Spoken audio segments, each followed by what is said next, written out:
નમસ્કાર મિત્રો, સ્વાગત છે આપ સૌનું ગ્રામર ફોર ગુડ જ્યુસના આજના નવા અધ્યાયમાં, નવા એપિસોડમાં. મિત્રો, આપણે છેલ્લા કેટલાક દિવસોમાં એટલે કે શરૂઆત કરી હતી ત્યારે યુટ્યુબ શોર્ટ્સમાં વ્યાકરણગત વાતો કરી હતી, એમાં પાર્ટ્સ ઓફ સ્પીચ વિશે અને એના ભિન્ન ભિન્ન અંગો વિશે વાત કરી હતી. પછી આપણે ધ ડેઇલી ડોઝ સિરીઝમાં ઇડિયમ્સ અને પ્રોવર્બ્સની વાતો કરી હતી. તો સરવાળે આપણે અત્યાર સુધી જે વાતો કરી છે એ બહુ જ ગંભીર ચર્ચા અને ગંભીર વિષયની વાતો કરી છે. તો આજે મને એમ થયું કે આપણે એક હળવા વિડીયોથી વ્યાકરણના વિડીયોઝની શરૂઆત કરીએ. તો આજનો આપણો વિષય છે આલ્ફાબેટ્સ એટલે કે મૂળાક્ષરો. હવે તમને એમ થશે કે સાહેબ આલ્ફાબેટ્સ તો અમે નાનપણમાં શીખી ગયા, આજે આલ્ફાબેટ શીખવાની ક્યાં આપણે આવશ્યકતા છે?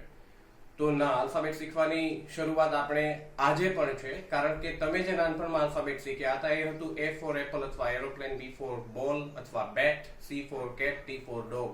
પણ આ ઉંમરે એટલે કે એક પરિપક્વ ઉંમર પછી શું આપણે A for apple, B for bat, C for cat આ રીતે આલ્ફાબેટ્સ બોલીએ તો એ સારું લાગે? બિલકુલ નહીં. દાખલા તરીકે કોઈ બાળક હોય એ રમકડાની બંદૂકનો ઉપયોગ કરે, પણ શું તમે એ જ રમકડાની બંદૂકનો ઉપયોગ 18, 20 કે 22 વર્ષની ઉંમરે કરો તો કેવા લાગશો? બહાર તમે જતા હો અને રમકડાની બંદૂક કાઢી અને બતાવો તો લોકો હસશે જ તમારી ઉપર. આથી આપણે આલ્ફાબેટ શીખવાની જરૂર છે. તો એલિમેન્ટરીમાં જ્યારે બાળક ભણતું હોય ત્યારે A for apple, B for bat, C for cat એ યોગ્ય છે, પણ એક તબક્કા પછી આપણે ફિનેટિક્સ આલ્ફાબેટનો અભ્યાસ કરીએ છીએ. કેનો? ફિનેટિક્સ આલ્ફાબેટ.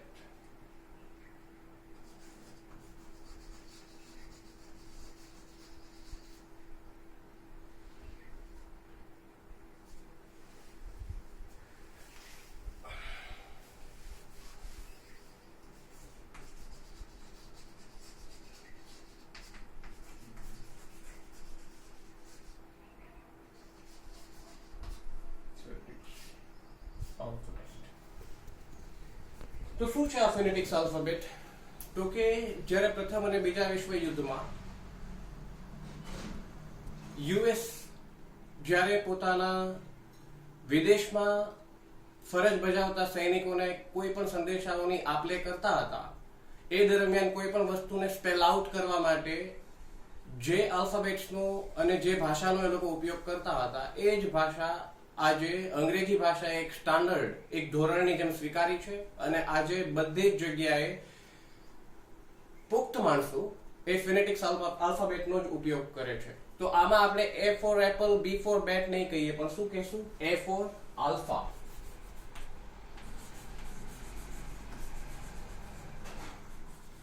B ફોર બેટ નહીં, પણ B for bravo. C for Charlie. D for Delta. E for Echo. F for Foxtrot અથવા Freddy.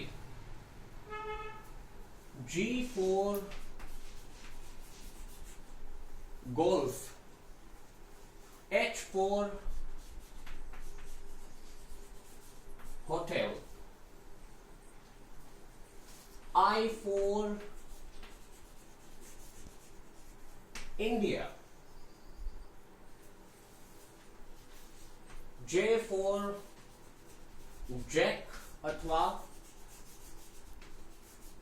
જુલિયટ. બરોબર?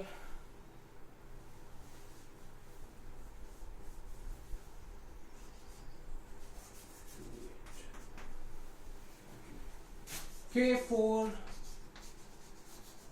kilo. L for Lima. M for mommy.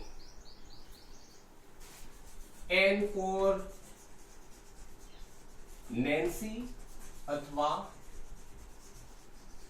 November.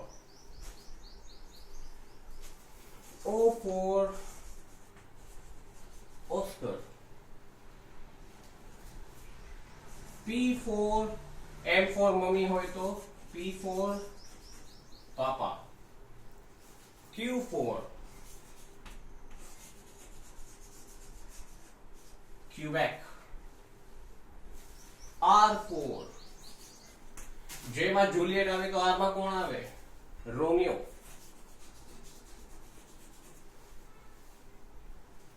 S for Sierra. T for Tango.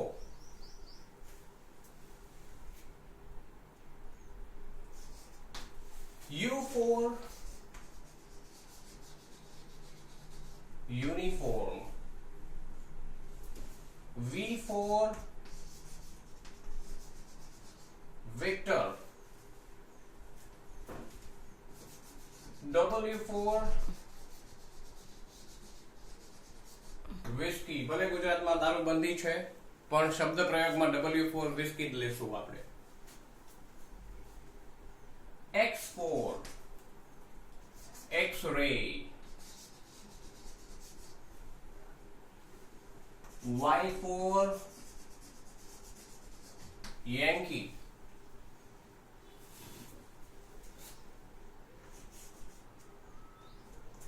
અને Z for Zulu. A B C D E F G H I J K L M N O P Q R S T U V W X Y Z 26 ને 26 મૂળાક્ષરોનો આપણે અહીંયા આવરી લીધા છે. અને હવે આપણે A for apple, B for bat, C for cat નહીં પણ શું ઉપયોગ કરવું જોઈએ તો કે A for alpha, B for bravo, C for charlie, D for delta, E for echo, F for foxtrot અથવા freddy, G for golf, H for hotel, I for India, J for Jack અથવા Juliet, K for kilo, L for Lima, M for mummy, N for Nancy અથવા November, O for Oscar, P for Papa, Q for Quebec, R for Romeo, S for Sierra, T for Tango, U for uniform, V for Victor, W for whiskey, X for X-ray, Y for Yankee અને Z for Zulu. તો મિત્રો આશા કરું છું આજની માહિતી આપ સૌને ઉપયોગી નીવડી હશે. જો તમને આ માહિતી ગમી હોય તો તમારા મિત્રોમાં વર્તુળમાં જરૂર શેર કરજો.